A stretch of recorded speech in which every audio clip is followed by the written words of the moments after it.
제자 삼으러 세상 많은 사람들을 세상 모든 영혼이 내게 달렸나니 가서 제자 삼으러 나의 길을 가르치라 내가 너희와 항상 함께하리라. 아멘. 하나님 말씀은 창세기 38장 1절로 11절 조금 깁니다. 우리 다 같이 읽읍시다. 시작. 그 후에 유다가 자기 형제들로부터 떠나 내려가서 아들람 사람 히라와 가까이 하니라. 유다가 거기서 가나안 사람 수아라 하는 자의 딸을 보고 그를 데리고 동침하니 그가 임신하여 아들을 낳으매 유다가 그의 이름을 엘이라 하니라. 그가 다시 임신하여 아들을 낳고 그의 이름을 오난이라 하고 그가 또다시 아들을 낳고 그의 이름을 셀라라 하니라. 그가 셀라를 낳을 때에는 유다는 그 집에 있었더라. 유다가 장자 엘을 위하여 아내를 데려오니 그의 이름은 다말이더라. 유다가 장자 엘이 여호와가 보시기에 악함으로 여호와께서 그를 죽이신지라. 유다가 오난에게 이르되 내 형수에게로 들어가서 남편의 아우된 본분을 행하여 내 형을 위하여 씨가 있게 하라. 오난이 그 씨가 자기 것이 되지 않을 줄을 알므로 형수에게 들어갔을 때에 그의 형에게 씨를 주지 아니하려고 땅에 설정하며 그 일이 여호와가 보시기에 악함으로 여호와께서 그도 죽이시니 유다가 그의 며느리 다말에게 이르되 수절하고 내 아버지 집에 있어 내 아들 셀라가 장성하기를 기다리라 하니 셀라도 그 형들같이 죽을까 염려함이라. 다말이 가서 그의 아버지 집에 있으니라. 아멘. 오늘 설교 제목 따라합시다. 복음의 대를 잇자. 아멘. 오늘 설교 내용이 조금 여러분이 잘 이해를 하셔야 되는데 성경을 읽어도 이게 좀 그렇다, 윤리적으로 좀 그렇다 하는 그런 느낌이 있을 겁니다. 여러분이 아셔야 될 것은 이 성경은 세상 책하고 달라요. 세상에 어떤 아무리 좋은 소설이든 시집이든 여러 책들 종류가 있지만은 성경은 세상의 책이 아닙니다. 이거는 영적인 책이에요. 그래서 이 영적인 책을 자기의 생각과 자기의 잣대로 이 성경을 읽고 해석을 하면 전혀 맞지가 않아요. 그래서 왜 똑같은 성경을 가지고 있는데 이단들이 많으냐? 성경을 보는 눈이 다 달라요. 그러니까 성경을 해석을 다르게 한다는 거죠. 이해되십니까? 그래서 철학자의 눈에는 이 성경이 철학의 눈으로 성경을 보려고 하고 과학자 박사는 성경을 이게 과학적으로 맞나 안 맞나 이렇게 읽겠죠. 그리고 문학적인 사람은 문학적인 관점으로 이 성경을 해석하려고 그럴 겁니다. 근데 다 안 맞습니다. 이 성경을 그렇게 보면 성경이 풀리지도 않고 하나님의 의도가 뭔지도 알 수도 없고 지 마음대로 해석해서 이단이 되는 겁니다. 그러므로 이 성경을 읽어도 다 아는 게 아니에요. 그래서 성경을 읽기는 하지만은 첫째는 읽어야 돼요. 이해가 안 돼도 읽고 반드시 담임 목사님의 지도를 받아야 돼요. 안 그러면 자기 마음대로 이거 해석해 버린다고. 더군다나 또 처음 신앙생활할 때 이단에 빠져버리면 해답이 없어요. 그래서 여러분이 신중열 목사를 만난 것은 정말 복입니다. 이게 내 자랑이 아니고 하나님이 저를 이 자리에 있기까지는 저도 많은 사연이 있고 또 진리를 찾아 내가 헤맨 끝에 하나님이 내게 열어주셨기 때문에 여러분이 제 이 성경 말씀을 가르치는 거 여러분이 배운다는 것은 성경에 보는 눈이 확 열리게 돼 있어요. 정말로 여러분이 하나님 말씀을 사모하고 깨닫기를 원하고 알기를 원하고 그런다면 신중열 목사의 설교를 들으면 성경이 열리게 돼 있어요. 안 열리는 것이 그게 문제지 열리게 돼 있습니다. 이해되십니까? 그래서 여러분은 성경을 여러분의 윤리 잣대로 보지 마십시오. 그 성경은 뭐냐면은 역사책으로 사실적인 걸 기록했는데 사실이 아닌 게 아니죠. 다 사실을 기록한 것인데 그런데 역사책 비슷한데 역사책은 또 아니에요. 이게 창세기, 출애굽기, 레위기 이렇게 쭉 가잖아요. 이게 시대별 역사 순이라면은 만약 역사책이라면은 그 시대별로 그게 연도수별로 나열을 해야 맞잖아요. 그런데 성경은 그렇게 안 돼 있어요. 시대별로 그 연도 순별로 나열해 가지고 비슷하게는 돼 있지만은 100% 그렇게 돼 있지는 않아요. 그러니까 역사책 비슷하기 하죠. 왜냐하면 사실 내용을 다 적어놨기 때문에. 그 성경에 보면은 좋은 것으로만 미화시킨 게 아니라 나쁜 것도 그대로, 예를 들어서 다윗의 좋은 점도 정말 기록해 놓고 다윗의 그 숨은 죄, 뭐 간음죄라든지 살인죄라든지 그것도 전부 다 안 숨기고 다 기록을 한 게 성경이에요. 이해되셨어요? 뭐 정치가들 옛날 왕들은 좋은 것만 기록하고 그 뭡니까 저소라는 사람 있잖아요. 부하 신하에게 빼라 이렇게. 그렇기 때문에 원래 내용들은 정확하지 않을 수도 있어요. 우리나라의 역사 중에 그 왕실에 관한 내용 기록한 걸 뭐라 그러죠? 세종실록이라 그러면 뭐라 그러나? 그 왕들의 그 생활 내용을 그걸 이제 기록한 게 있어요. 그게 지금은 이 전집으로 해가지고 팔아요. 그 보면 우리나라 역사를 다 알 수 있는데 그게 이제 요즘 드라마라도 막 나오기도 하고 조선 왕조 500년 해가지고 전집 나는 다 안 읽어봤는데 이제 그 중에 이제 한 부분을 뭐 세종이라든지 태종이라든지 한 부분을 드라마로 이렇게 나오기도 하고 그래요. 그런데 그 기록을 왕은 못 보게 해요. 왜 못 보겠냐고. 알면은 자기 치부가 다 드러나니까 자기가 왕이 되려고 형도 죽이고 동생도 죽이고 이런 내용들을 왕이 좋아하겠어요. 백성들이 자기를 존경하고 따라와야 되는데. 그렇기 때문에 역사라는 것은 정확하게 기록해야 되기 때문에 왕도 그거를 법으로 정해가지고 왕이여 읽으면 안 됩니다. 법입니다. 그게 우리나라의 그 기록입니다.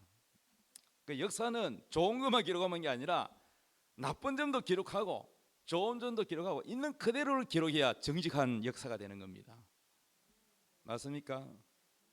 북한의 김정은이는 그렇게 기록하라 할까요?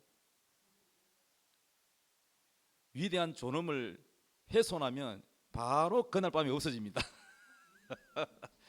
그걸 뭐냐면은 독재 중에 독재라고 하는 거예요. 근데 이 성경을 보면요, 역사책은 아닌데 신기하게 그 부끄러운 부분도 다 그대로 기록해 놨어요. 나쁜 점 좋은 점 다 기록해 놨어요. 베드로가 예수님 제자지만은 안 좋은 점도 기록해 놨어요. 예수님 잡혀갈 때 십자가에 못 박혀 죽이는 잡혀갈 때 너도 그 한 페이지 아니야 예수 몰라 내가 뭐 예수님 안다면 내가 하나님께 저주받아 이런다니까요. 그걸 몇 번 하냐? 3번이나.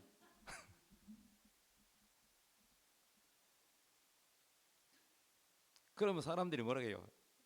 저 배신자, 저 나쁜 놈. 사실은 그 예수님을 뭐 배신했다기보다는 어떤 마음이겠어요?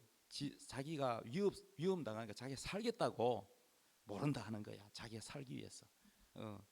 이제 그게 이제 그 숨은 마음이죠. 그러니까 베드로에 좋은 점만 있는 게 아니라 나쁜 점도 다 저술돼 있고, 아브라함의 좋은 점만 있는 게 아니라 나쁜 것도 기록돼 있고, 있는 그대로를 다. 그래서 성경이 좋은 점이 뭐냐? 만약에 전부 이분 훌륭하다, 다윗도 이렇게 흠이 없고 다 훌륭하다, 아브라함도 훌륭하다, 베드로도 흠이 없고 다 훌륭하다 그러면 우리 기주가 예수 믿겠어요? 나는 저래 못 사는데 나 이러다가 지옥 가는 거 아니냐, 이렇게 생각되겠죠. 그죠? 그래서 좋은 점이 뭐냐면 이걸 보고 우리는 이런 훌륭한 다윗도 이런 실수가 있구나, 그런 하나님께 또 용서받구나, 위로를 받는 거야. 할렐루야. 남이 잘 되는 것만 은혜 받는 게 아니라 남이 잘 못 되는 것도 은혜가 되더라고. 왜? 나도 그러면 허물이 많으니까 하나님 날 안 버리겠구나 하는 은혜가 있는 거예요. 할렐루야. 근데 오늘 이제 내용은 조금 성적인 얘기가 나와요. 윤리적으로 좀 이해가 안 되는 부분인데, 윤리 도덕의 잣대로 이 성경을 읽으면 이해가 안 돼. 왜 저래 하지? 하나님 왜 저렇게 하지? 하나님을 오해하면 안 됩니다. 이해되셨어요?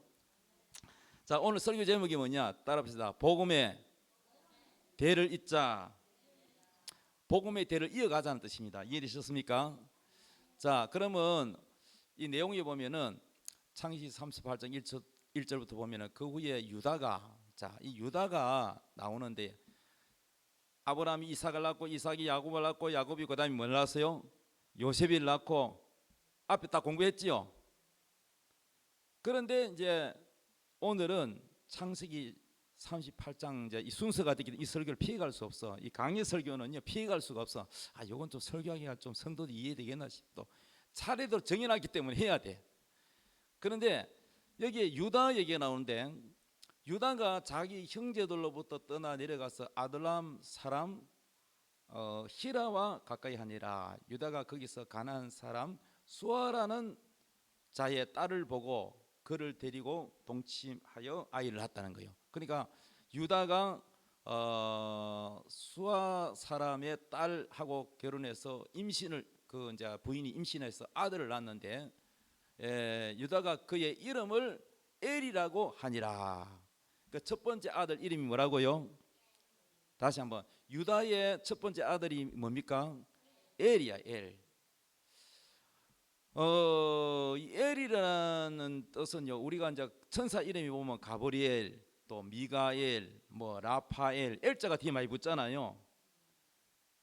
이 천사의 엘이라가 붙은 이 엘을 뜻이 뭐냐면은 바로 거룩한, 존귀한 그런 뜻이거든요. 엘이라고 했습니다. 그가 다시 임신하여 아들 낳는데 그 이름을 뭐라고 했냐? 둘째 아들을 오난이라고 했어요. 오난. 예.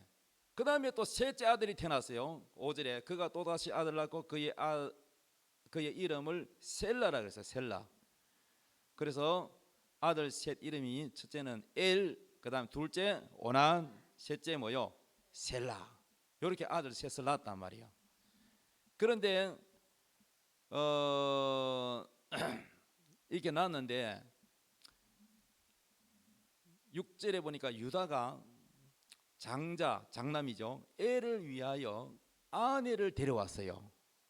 이제 엘이 장가갈 때가 됐어. 장남이죠. 첫째 아들을 이제 엘에게 아내를 데려왔는데 그러니까 유다에게는 뭐가 돼요? 며느리가 되겠죠. 그 며느리 이름이 뭐냐면 다말이야. 다말. 이름이 뭐예요? 다말. 우리 한국 이름으로 치면은 말 그대로 다말 좀 안 좋은 것 같아. 다 말아먹는 것 같아. 여자가 우리 집 와서 다 말아먹는 거 아이가. 그런데 이 다말은 한국 이름으로 해석하면 안 되겠죠. 다말인데 유다의 장자, 그 장남 엘이 여호와 보시기에, 하나님 보시기에 악한 죄를 지었어요. 그래서 여호와께서 회개 안 하니까 그 장남 엘을 하나님 죽였어요. 그 유다 며느리가 어떻게 됐어요? 과부가 됐죠. 근데 둘째하고 셋째는 아직 결혼 안 했어요. 결혼할 나이가 안 됐어. 이해되십니까? 그래서 유다가 오난에게 이르되, 자, 둘째 아들이 오난입니다. 그 아버지 유다가 오난에게 이르되 내 형수에게로 들어가서, 이제 결혼을 안 했지만은 이제 결혼할 시기가 이제 다 돼가는 이제 좀 어린 애는 아닙니다. 이 오난 둘째 아들이 이제 청년이죠. 내 형수에게로 들어가서 남편의 아우된 본분을 행하여 내 형을 위하여 씨가 있게 하라. 이게 뭐냐면 하나님이 법을 정해놨는데 그 형이 자식이 없어, 죽을 때 자식이 없으면은 그 동생이 형의 씨를 이어가야 되기 때문에 싫든 좋든 형수하고 하룻밤 자가지고 그 형수가 씨를 대를 이어가도록 하는 법을 하나님 만들어놨어요. 요즘 그거 하라고 하면 난리 나겠죠. 예, 내가 왜요? 이러면서 싫어하겠죠. 자, 그런데 윤리도덕적으로, 우리 한국의 윤리도덕적으로 하면 이거는 벌써 예수님 오시기 수천 년 전이니까 이거는 2000년도 넘어. 그러니까 그 시대의 문화와 그 시대의 그걸 봐야 되지. 맞죠? 우리나라도 조선시대만 하더라도 한 남편이 부인도 두고 첩도 두고 할 수 있어요, 없어요? 있어요. 지금 사우디, 지금 시대에도 사우디 거기는요, 한 남자가 여자 그 부인을 여러 명을 거닐 수 있어요. 능력이 있어야 되겠죠. 돈도 많고 하고 싶어도 능력이 없으면 안 되죠. 지금도 특히 왕족들은 부인이 여러 명 있는 집도 있어요. 또 재벌가들, 능력 있는 사람들. 그러니까 그 사우디는 사우디의 문화야. 대한민국에는 그런 법이 존재하지 않지요. 예, 대한민국은 일부 일체제잖아요. 지금 우리 대한민국도 옛날에는 안 그랬죠. 그러니까 이 성경 지금 유다가 나오는 이 내용은 예수님이 이 땅에 태어나기 전에 수천 년 전이야. 그러니까 오래된 그 시대에 하나님의 또 법이란 말이야. 이해되셨어요? 그 목적이 뭐냐면은 지금은 뭐 과부라 할 때도 그 옛날에 과부하고 달라요. 지금 과부는 보험 많이 들어가지고 남편이 죽고 뭐 이래 해도 보험금 타고, 또 여자들이 직장 생활하니까 뭐 식당 일 하든 뭘 하든지 또 대학 나오고 하면은 얼마든지 잘 살잖아요. 근데 저 시대에서 가장 어려운 사람이 누구냐면은 고아, 부모 없는 고아와 과부예요. 그럼 과부가 생활하기가 어려워요. 과부는 남편 없으면 살기가 어려워요. 그런데 그래서 하나님이 어떤 법을 만들었냐면은 자식이 있으면은 그 과부가 그 자식이 또 도울 텐데 자식이 없으면은 그 씨가 끊기잖아. 대가 끊기니까 동생이 형수와 하룻밤 자서 같이 자서 그 임신하게 해서 대를 잇도록 하라는 거야. 누구를 위해서? 형을 대신해서 하라는 거야. 이해되십니까? 그래서 이제 그 씨가 있게 하라. 그리고 우리나라에도 뭐 조선 시대가 뭐 왕이 있을 때가 아니고 대통령 시절에도 뭐 이승만 대통령, 박정희 대통령 이 시절에도 너무 가난해 가지고 아이를 낳았는데 공부를 다 못 시켜. 그래 가지고 이제 큰 집에, 큰 형님 집에 자식이 없어. 그러면 이제 동생이 그 집에 아들을 주는 거야, 자기 아들을. 그런 경우 많잖아요. 옛날엔 그랬어요. 왜냐하면은 식구들은 많고 공부 다 시키고 먹여 살리기가 너무 가난하니까. 지금 젊은이들은 이해가 안 돼요. 그 정도로 우리나라 가난할 때가 있었단 말이야. 그러니까 저 시대는 그보다도 훨씬 오래된 옛날이니까 그렇게 이해하시면 됩니다. 그래서 이제 우리 시대의 윤리 도덕적으로 아이고 하나님 아무래도 그렇지 싫은데 그 형수님한테 그 들어가 가지고 뭐 그래 해야 되나, 이렇게 이제 부담을 느끼시면 그 윤리 도덕 잣대가 아닙니다. 이 성경은 영적인 잣대라고 했잖아요. 자, 그런데 여기 보니까 그런데 유다가 이제 하나님 법을 따라서 그렇게 둘째 아들 오난에게 얘기를 했단 말이에요. 그랬더니 9절이 이제 둘째 아들 오난이 어떻게 했어요? 9절 오난이 그 씨가 자기 것이 되지, 뿌려봐야 자기 것이 안 된단 말이야. 자기 아들도 아니고, 그죠?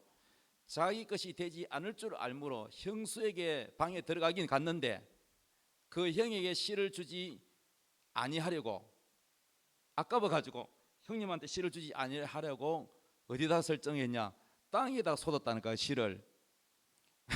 그러니까 하나님 보시기에 이놈 봐라, 지 것이 안 된다고 저렇게 하나님의 법을 이행을 안 하다니. 그러니까 이 악을 행하므로 하나님 그도 죽였어요. 오난도 죽었어. 엘 장남 죽었죠. 두 번째 오난이 또 죽었죠. 이제 아들 하나 남았잖아. 유다라는 이분이 아들 이제 하나 남았잖아요. 그랬더니 11절, 유다가 그의 며느리 다말에게 이르되, 며느리 보고 이러는 거야. 수절하고 내 아버지 집에 있어. 그러니까 이제 그 친척집에 가 있으라는 거죠. 내 아들 셀라가 아직 조금 나이가 장성한 성인이 안 됐으니까 장성할 때까지 기다리라 그런 거야. 막내 셀라는 이제 좀 아직 기다려야 되니까. 셀라도 그 형들 같이 또 죽을까봐, 아들 둘이 죽었으니까 이제 이 막내 막둥이 마저 죽을까봐 이제 유다가 겁이 나는 거야. 그러니까 며느리 보고 친정집에 가서 아버지 밑에 있으면 좀 기다리라 그랬어요. 그 다말이 가서 그의 아버지 집에 있었는데 아무리 기다려도 이제 세월이 지나서 그 막내 아들을 이제 때가 됐는데 며느리를 안 불러. 요즘 같으면 아이고 막 이혼합니다, 막 안 합니다, 나 딴 집 시집 갑니다 이러면 되지만은 그 시대는 그게 안 돼요. 자, 그래서 이 하나님 법을 지키기 위해서 기다렸지만은 다말이 아무리 기다려도 그 셀라가 장성하게 돼도 유다가 겁이 나가지고 또 어쩌다가 저놈이 오난처럼 죽으면 어떡하노 이래가지고 겁이 나가 부르지를 않아. 자, 그랬더니 어떻게 됐냐? 이 오늘 이 믿음의 주인공은 다말이에요. 다말. 이 여자가, 며느리가 바로 믿음의 주인공입니다. 이 다말이 어떻게 하냐면은 누구한테 소식을 들었는데 자기 시아버지 유다가 이제 양털 뭐 깎는데 거기에 어디 간다는 걸 얘기를 듣고, 그래가지고 화장을 이쁘게 하고, 그 다음에 이 그 사우디 쪽에는 얼굴 가리잖아요. 그거를 가리고, 그리고 멋지게 화장을 하고 그곳에 가서 기다리고 있는 거야. 그래 이제 이 유다가 이제 지나가다가 며느리인 줄 모르고 예쁜 여자가 말이죠, 제 말을 들었다 놨다 하면서 욕을 하니까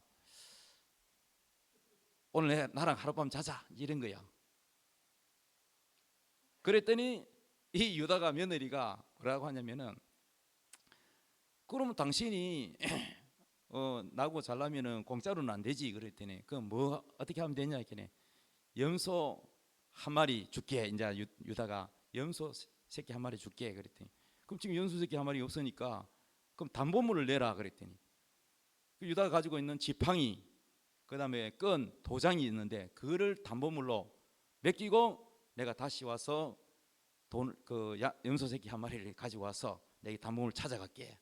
그렇게 이제 약속을 하고, 그래서 동침을 했어요. 여러분 생각해 보세요. 요즘 기준으로 유다는 젊은데 이 젊은 며느리가 늙은 시아버지하고 같이 자고 싶겠어요? 하나켜도 안 하는데, 그죠? 근데 유다는 화장을 하고 변장을 해가지고 일부러, 유다란다, 다말이 며느리가 일부러 그렇게 변장하고 유다에게로 찾아간 거잖아요. 유다의 길목에서 기다린 거잖아요. 그러니까 이것을 윤리 도덕적으로 생각하면은 이론이 안 맞는 거야, 이게. 맞지요? 이게 무슨 뜻인가를 이제 나중에 내가 이제 결론을 말씀드릴게요. 그래서 이건 사실대로 그리 된 거예요. 그러니까 유다가 부끄러운 짓을 한 것도 전부 성경에 기록되어 있고, 다말의 그 부끄러운 얘기도 다 성경에 하나도 꾸밈이 없이 있는 그대로를 기록한 것이 성경이에요. 거짓이 없어. 그래서 따라합시다. 성경은 사실이고 거짓이 없다.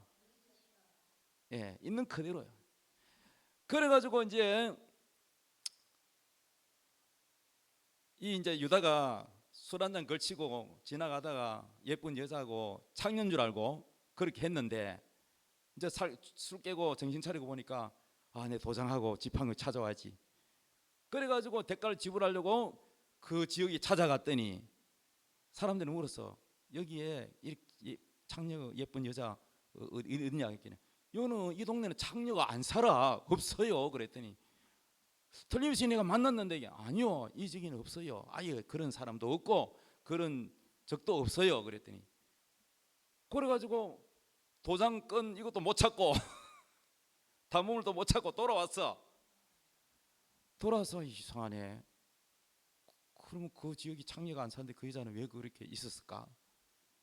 에이, 내 도장도 못 찾고, 에이, 그러고는 내 부끄러우니까 막 입 다물고 다른 사람들 말도 못하고 그냥 있어야 되겠다. 그런데 소문이 도는데 3개월쯤 지나니까 자기 며느리 배가 불러온다는 거예요. 그래서 그 소문을 듣고 당장 그 며느리를 끌고 오느라 화가 나가지고,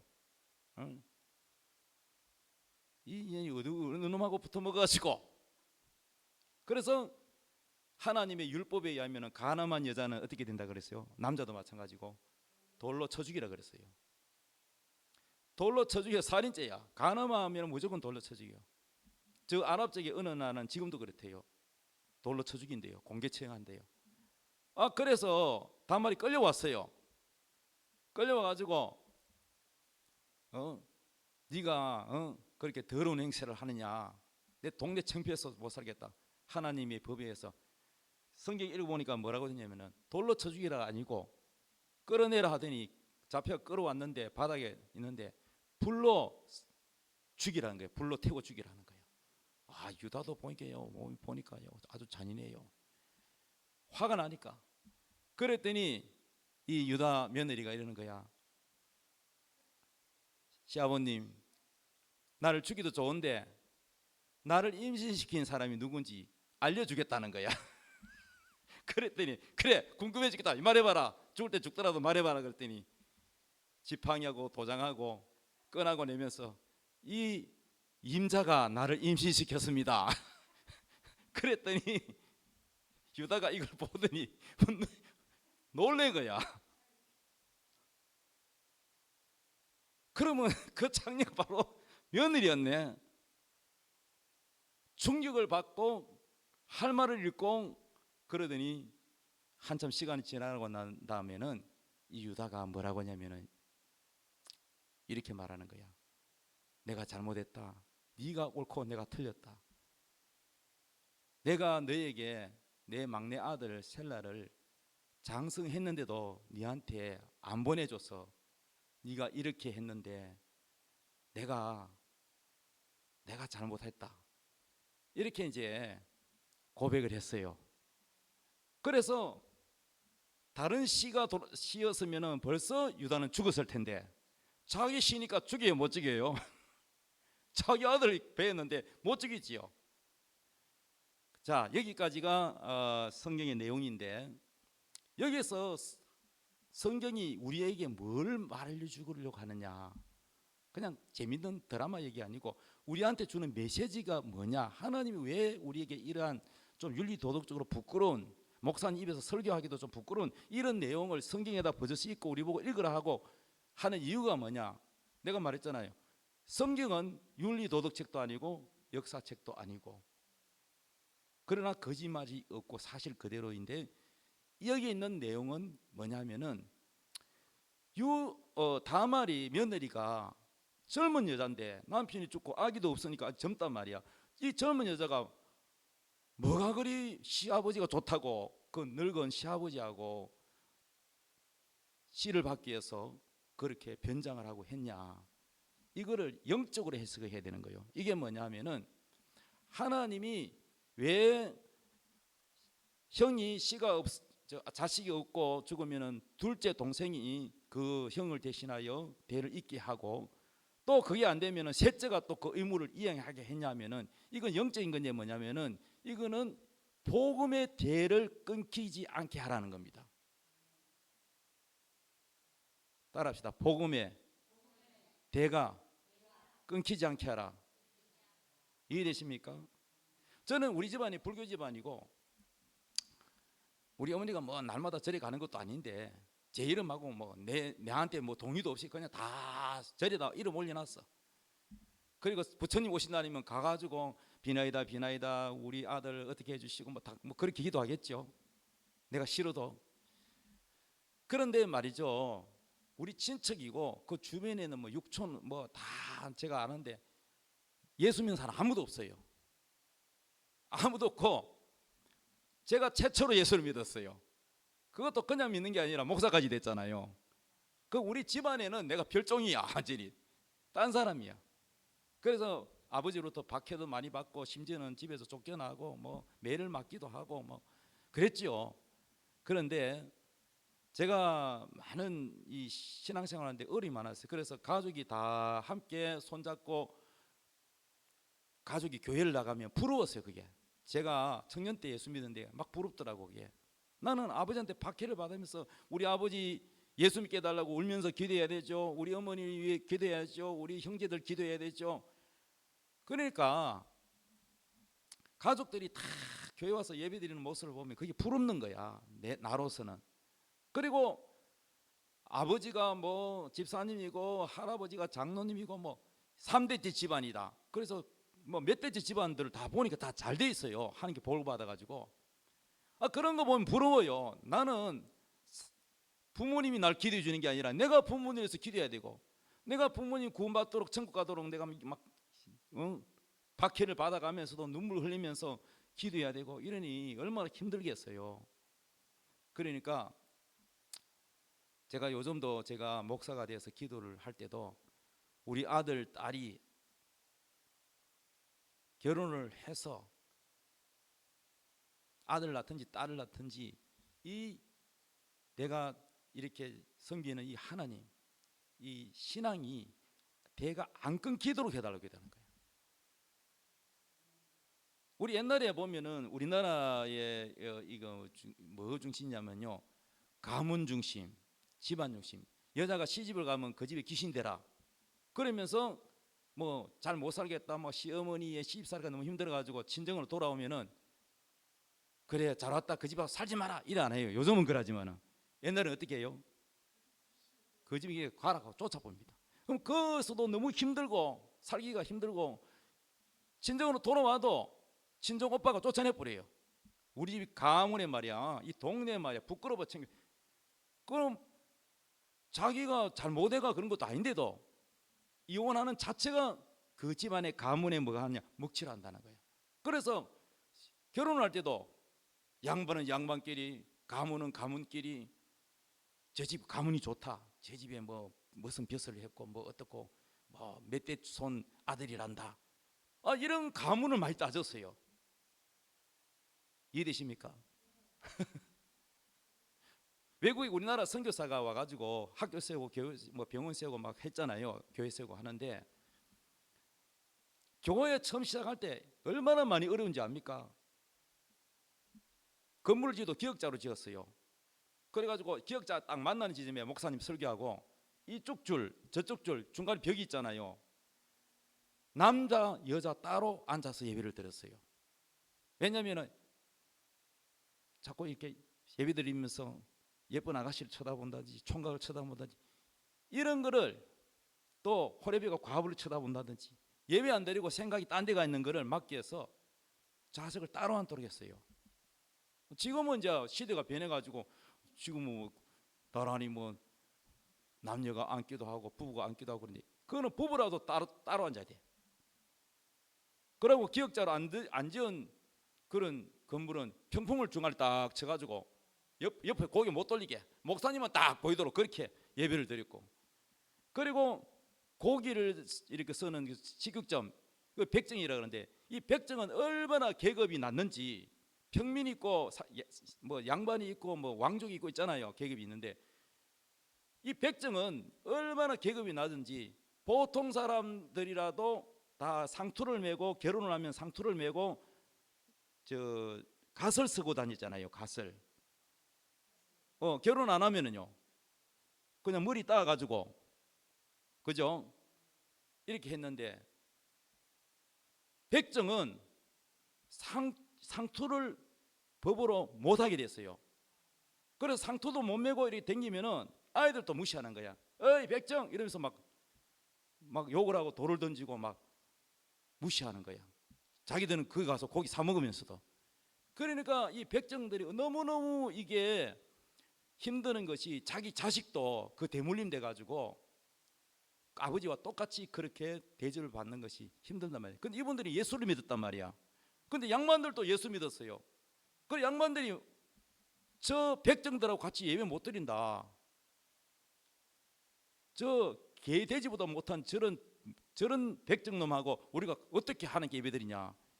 그 시대에 우리나라도 그랬어요. 그러니까 선교사님이, 외국 선교사님이 기독교의 사랑인데, 이 사랑을 실천하는데 먼저 구축되어 있는 유교 사상과 또 뭐라 해야 그 봉건적인 그런 사상, 이런 것이 먼저 여기 토착화되어 있는 이거를 바꾸려니까 너무나 힘든 거야. 자기들 그 이념으로는 이해가 안 되는 거야. 아니 말이지, 우리 어떻게 양반끼리 예배드려야지 어떻게 저런 백정놈하고 같이 예배드리냐. 그래가지고 선교사가 안 된다 그러니까, 그러면 우리 예배 못 드린다, 우리는 우리끼리 드리겠다, 이래가지고 교회가 하나가 되지 못하고, 그렇게 하다가 나중에는 또 양반들도 좋은 마음으로 또 마음을 바꿔가지고, 그러면 같이 예배 드리는데 조건이 있다, 이거 꼭 들어달라. 이게 뭐냐 그랬더니, 따로 앉아서 백정은 백정대로 저 뒤에 앉고 양반들은 저 앞에 앉고 그렇게 예배 드리면 우리가 하겠다, 이만큼 양보했으니까 이건 들어달라 그래. 근데 그 선교사님, 미국 선교사님이 그것도 허락이 안 된다 그랬어.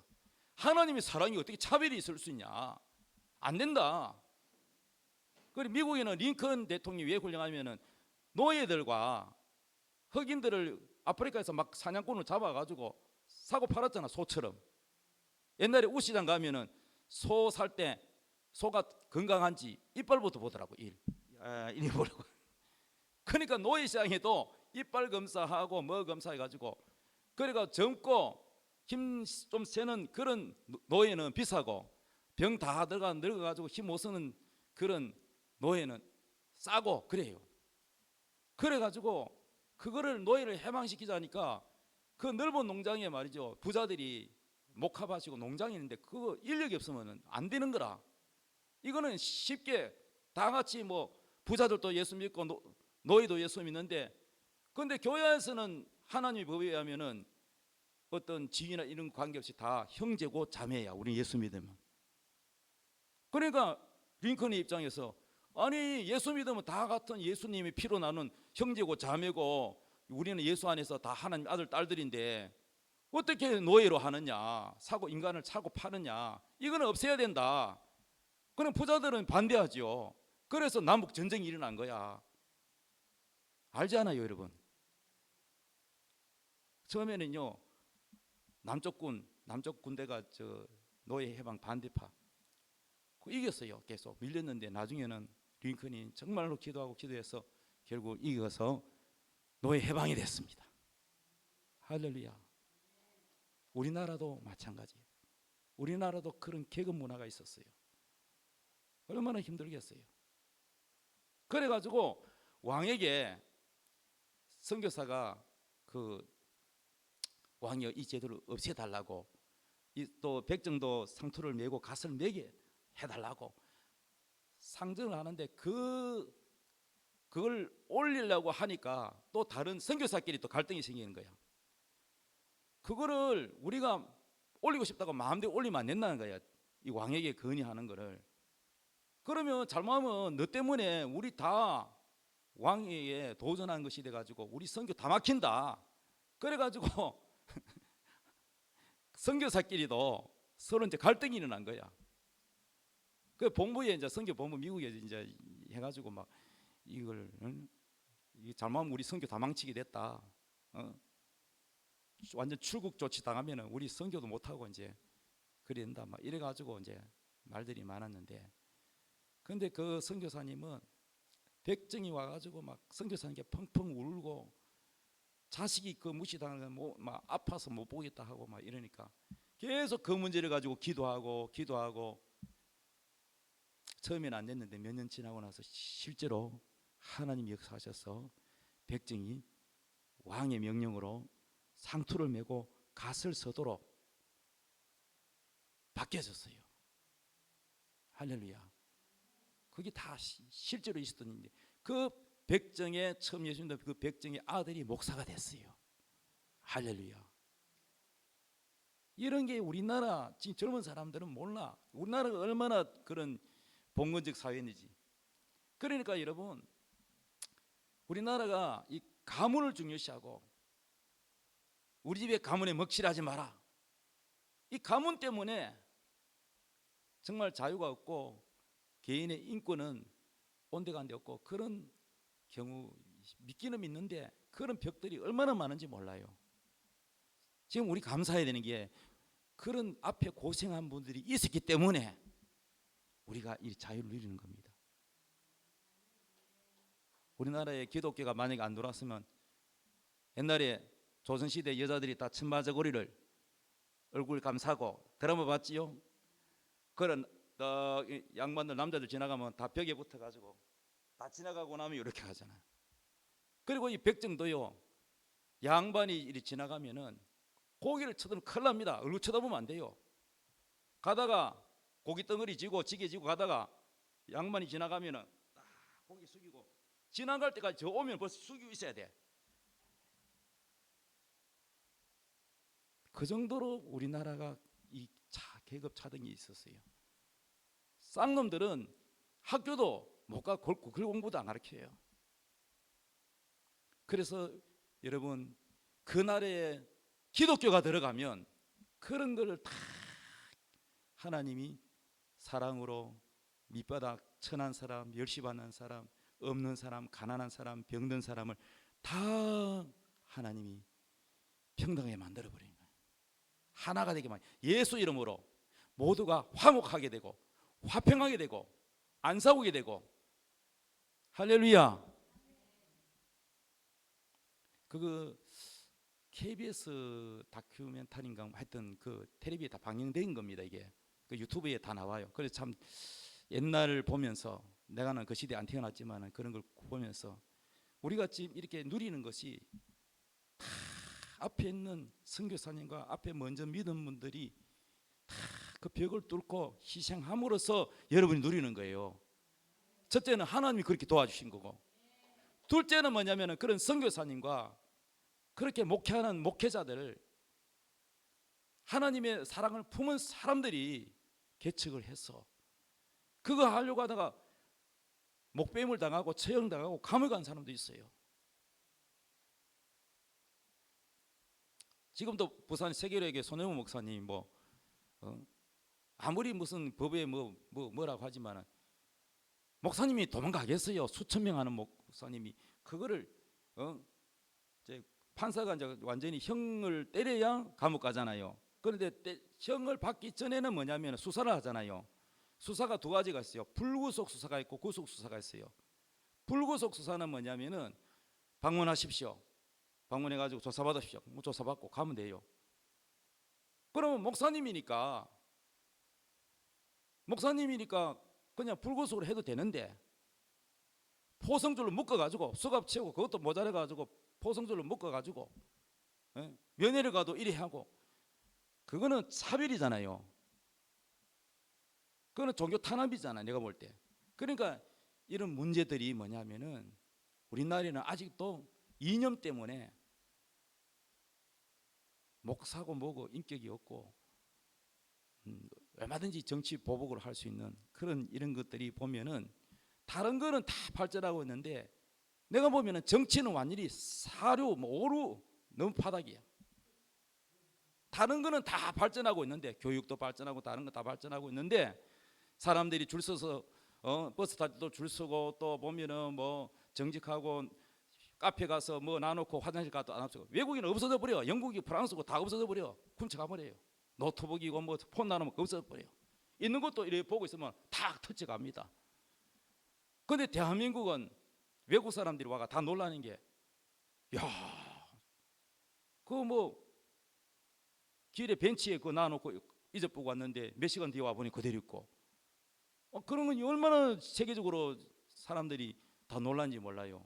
대한민국 사람 참, 지하철 타도 보면 막 줄 서가 있는데 중국 사람들은 보면 막 서로 앞에 가려고 막 밀치고 당겨, 아니 내리지도 않는데 막 밀고 들어가고 막 엉망입니다. 그러다 막 보면은 쓰레기가 막 있고 막 더럽고. 그런데 대한민국 거리는 쓰레기통이 없는데도 깨끗해.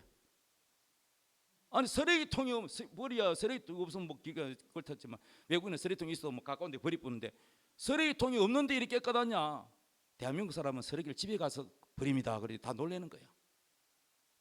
그리고 영국, 프랑스 이런 나라도 신호등 보행 신호가 안 바뀌어도 막 우르륵 그냥 지나간대요. 우르륵 왔다 갔다 왔다 한대요.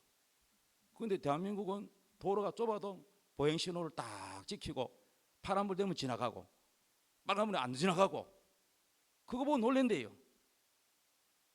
근데 우리가 더 선진국이더라고. 알고 보니까 영국, 프랑스, 뭐 독일보다 우리가 선진국이라. 내가 다 외국 거 내가 유튜브 많이 보거든요.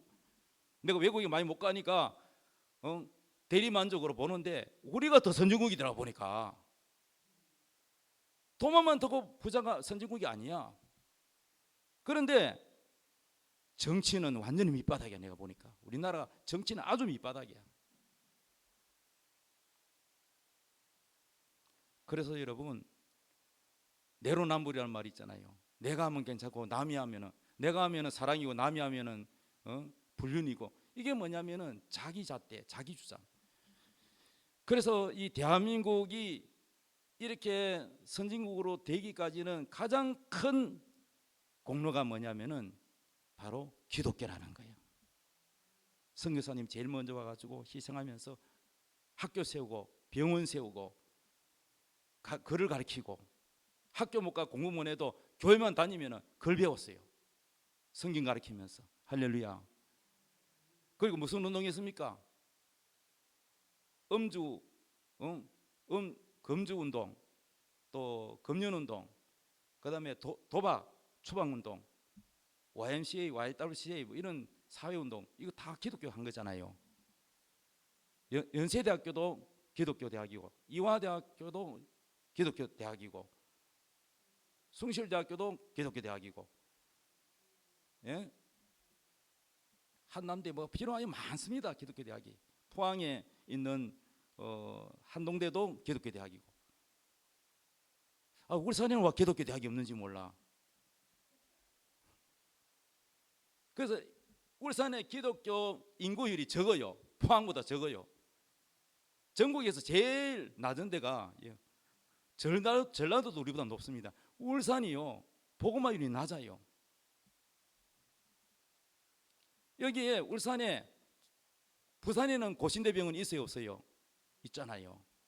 또 침례병원, 큰 병원이 있어요. 울산에는 기독교 병원이 없어요. 있어요? 개인 병원 말고 없잖아요. 기독교 대학이 있어요? 없잖아요. 신학대학이 있어요? 없죠. 조그마한 뭐 신학교 뭐 그런 거는 있지만 큰 없잖아요. 울산에 이 보험화율이 적은 거야.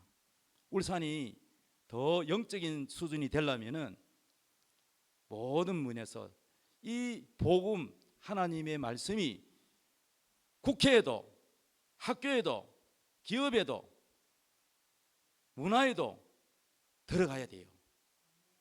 그래야 여러분, 사람의 이 마음이 하나님을 사랑하고 사람을 사랑하는 이 마음을 가져야 계급사회라니 이런 정말 그런 것이 다 없어지고 아름답게 되고 하나님이 복을 주셔서 경제도 일어나는 줄 믿습니다.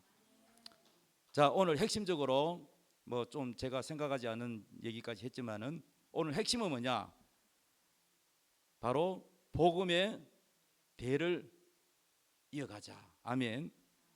나는 열심히 신앙해가지고 우리 아들, 딸을 신앙 교육을 했는데 며느리가 신앙 없는 며느리 들어오고 사위가 별로 신앙이 없는 사위가 우리 딸하고 뭐 결혼해가지고 애들 신앙 교육도 뭐 별로 안 시키고, 그래가 그 집 이 대 보고 하나님 잊어버리면 내 신앙이 애써서 시장 1대 2대 3대 계속 내려가야 되는데 막 중간에 뭐 그래가지고 그 집 이 대 보고 하나 안 섬기고, 오히려 말이죠, 하나님 대적하는 그런 죄나 짓고 동성애 좋아하고 뭐 세상 가치관이 확 돌아가지고 그렇게 해가지고 하나님 보시기에 악을 행하면은 내가 죽어서 하늘에서 내가 마음 편하겠습니까? 아니죠. 그래서 제가 기도합니다. 하나님, 나는 내가 바로 우리 집안의 믿음의 첫 조상 아브라함과 같은 존재이기 때문에 우리 아들, 딸, 그 다음 2세대, 3세대, 4세대 계속 이 대가 끊기지 않고 무엇을 가장 중요시냐? 돈 잘 버는 거 중요하지 않고 머리 똑똑하고 좋은 대학 나는 게 가장 중요한 게 아니고 하나님을 가장 잘 지키는 신앙이 가장 우선이 돼서 자자손손 하나님을 잘 섬겨서 복을 받는 믿음의 명문가가 되게 해주세요. 이 기도를 저는 계속하고 있습니다. 할렐루야.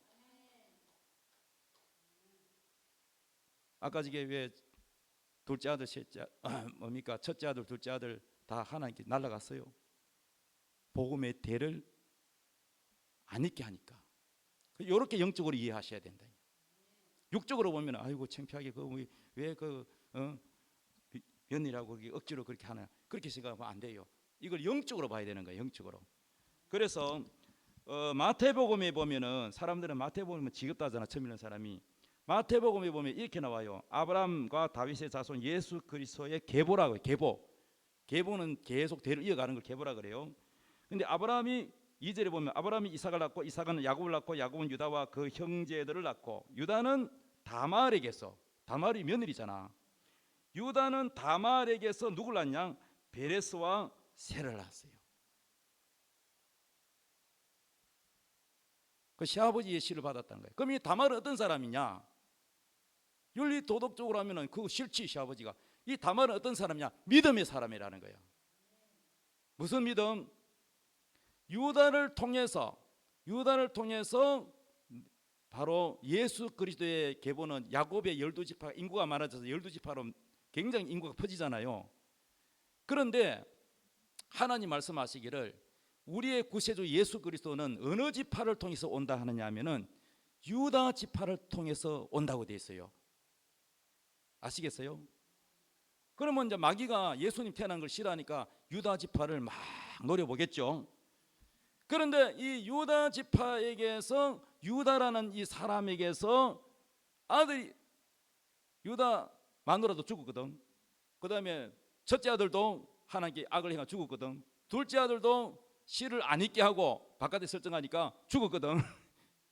자, 마누라도 없지. 두 아들 다 죽었지. 유다 입장에서는 어때요? 막내들 하나밖에 없네. 그럼 겁이 나 안 나? 죽을까 겁이 나지. 그러니까 아들 장성했는데도 하나님 법을 안 지키고 자꾸 미루니까 이 다말이, 며느리 다말이 어떻게 했어요? 그게 뭐냐면 왜 그렇게 했느냐? 바로 나는 내 몸을 통해서 예수 그리스도의 계보에 내가 들어가겠다 이 말이야. 그래서 이 족보에 이 다말이라는 여자는 윤리 도덕적으로 보면은 좀 지저분하잖아요. 그런데 성경은 다말을 나쁘게 보지 않고 좋게 보는 거야. 왜? 믿음의 사람이라는 거야. 근데 여기 보면요, 또 여자가 나오는데 기생 라합이 또 여기 보면은 예수 그리스도의 이 계보, 족보에 나와 있어요. 그래서 유다는 다말에서 베레스와 셀을 낳고 베레스는 헤스론을 낳고 헤스론은 람을 낳고 람은 아미나답을 낳고 아미나답은 나손을 낳고 나손은 살몬을 낳고 살몬은 라합에게서, 기생 라합이거든. 라합에게서 누굴 낳냐? 보아스를 낳았어요. 이 보아스에게서는 이 이방 여자 룻 사이에서 오벳이 나왔고 오벳은 이세를 낳고 이세에서 다윗 왕이 나왔다는 거야. 그러니까 다윗 왕의 조상이야. 누구냐? 바로 다말, 기생 라합. 이게 바로 우리가 잘 알고 있는 이 다윗의 조상이고 예수 그리스도의 조상, 육신으로 조상을 지면 거기 들어가는 거예요. 우리가 생각할 때 이렇게 지저분한 여자 기생 라합이 들어가고 이 말이야 시아버지하고 붙어먹은 이 다말이 왜 들어갔냐? 그러지만은 그래서 윤리 도덕으로 보면 안 된다는 거야. 뭐예요? 믿음의 사람이라는 거예요. 그래서 성경은 윤리 도덕책도 아니고 역사책도 아니고 영적인 책이다.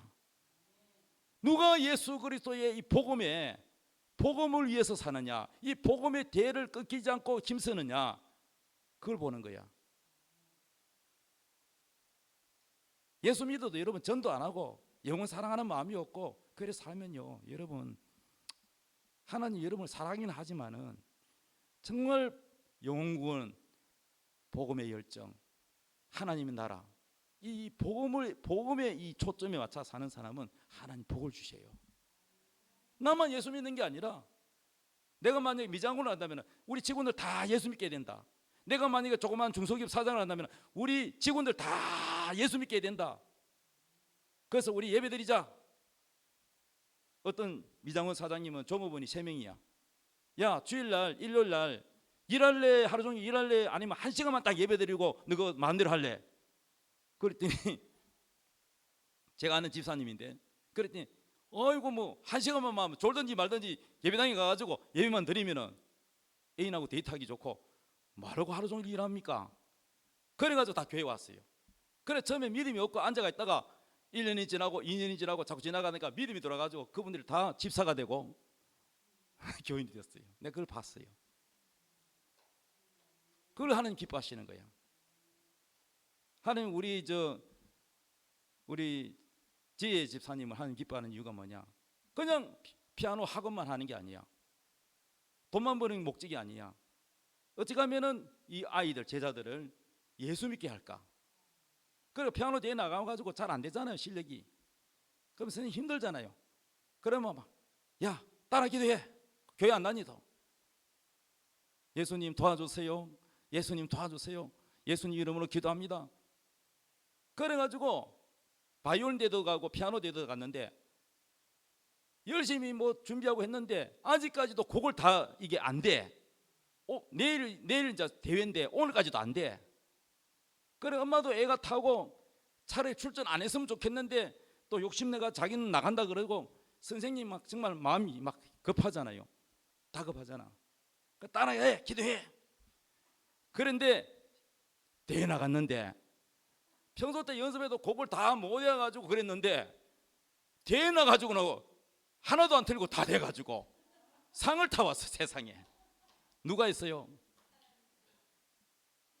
요게 벌써 한 달 전인가 얼마 안 됐어요. 그러니까 교회 안 다니는 사람이 어머니가 인정할 수밖에 없잖아요. 하나님은 복음을 위해 사는 사람을 기뻐해요. 자기 말을 위해서 사는 사람 안 기뻐해요. 복음을 위해 살아야 돼요.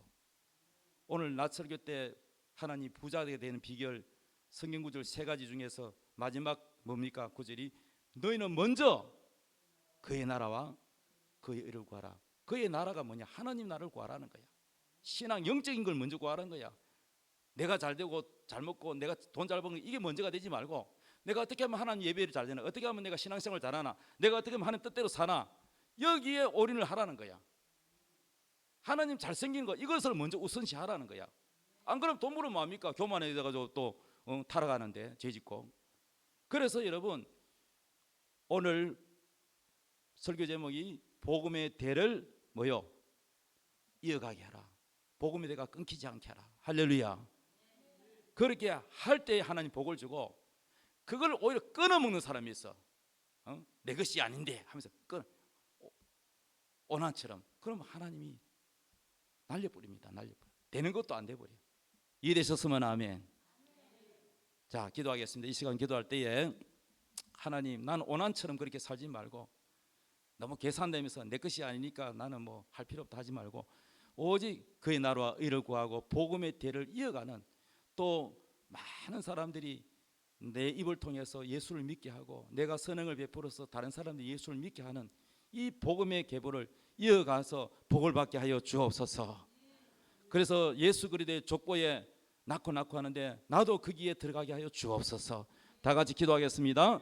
주여, 주여. 아버지, 복음의 계보를 끊이지 않고 이어가는 그 믿음 다말이라는 사람, 주여, 다말이 바로 예수 그리스도의 통로에 쓰임 받았습니다. 기생을 앞도 예수 그리스도의 통로에